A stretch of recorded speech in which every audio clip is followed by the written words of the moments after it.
శ్రావణంలో అన్ని మంచి రోజులే ఉంటాయంటారు. అందుకే మస్తు పెళ్లిళ్ళు అయినాయి.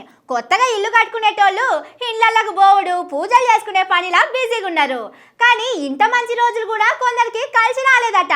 శ్రావణం మొదలైన కాంచెల్లి అయిపోయేదాకా అందరికి మంచిగుంటే వాళ్ళకే ఎందుకు ఇట్లయింది? అసలు ఎవరాళ్ళు?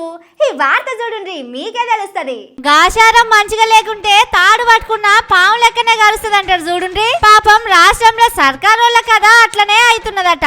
ఏ పని మొదలు పెట్టినా ముంగట పడతలేదట.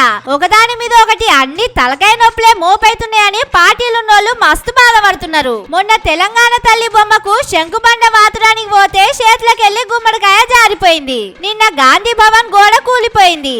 ఇవాళ ఇంకో పెద్ద ప్రమాదమే అయింది. ముఖ్యమంత్రి వెనక ముఖ్యమంత్రి అంతటి మనిషి పొంగులేడి సారు కాలుకు దెబ్బ తగిలింది. 3 దినాల సంధి వరదతోని జనాలు తిప్పల పడుతున్నారని ఇవాళ చూసడానికి పోయిండు సారు. బురదల కారు పోతలేదని బండి నడుపుకుంటా పోయిండు. కానీ బండి జారిపోయి కింద పడ్డది. సారు కాలుకు దెబ్బ తగిలి రక్తం వచ్చింది. ఎంబడే ఇంటికి తీసుకుపోయి డాక్టర్ చూపిస్తే డాక్టర్ వచ్చి కట్టుకట్టి ఇంట్లోకెళ్ళి బయటికి వెళ్ళొద్దని చెప్పిండట.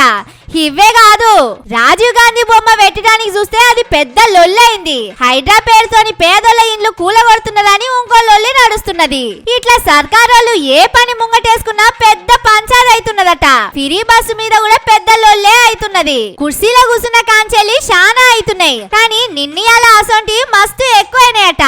ఏది ముట్టుకున్నా మసిలెక్కనే అవుతున్నదట పాపం.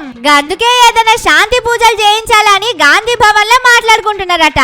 ఏ దేవునికో తక్కువ చేసినాం, అందుకే కొంటతనం అవుతున్నది. అదేందో తెలుసుకొని ఓ యాతనన్నగొస్తే అంతా మంచిగా అవుతుంది కావచ్చునని గుసగుసలు పెట్టుకుంటున్నారు. ఈ ముచ్చట సీఎం సార్ చెప్తే ఏడాదిడతాడోనని హాలాలే ముచ్చట్లు పెట్టుకుంటున్నారు. కానీ ఏడాది నిండక మోదాలే ఇంత షెడ్వాకం అవుతున్నదంటే ఏదో తేడా కొడుతున్నది. రేవంతన్ సారు జర ఓ మంచి పంతులను దొరకబట్టి మీది మీ పార్టీది అవసరమైతే మీ మంత్రులది కూడా జాతకం చూపిండ్రి.